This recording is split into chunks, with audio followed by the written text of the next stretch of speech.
Hello friend, good morning. আজ আমি দেখাচ্ছি অপরাজিতা, নীল অপরাজিতা।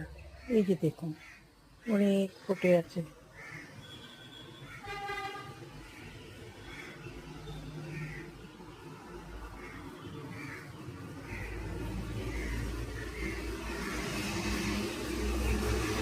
এটা আমার গাছটা 3 বছর 4 বছর হবে। এই গাছটা আমার 4-5 বছর হবে গাছটা লাগিয়েছিলাম।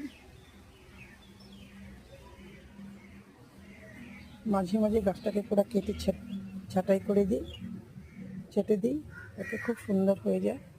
অনেক পুরানো গাছ আমার এগুলা, অনেক কালার আছে আমার কাছে, অনেক কালার আছে। এখানেও আছে কালার, এই একটা কালার আছে।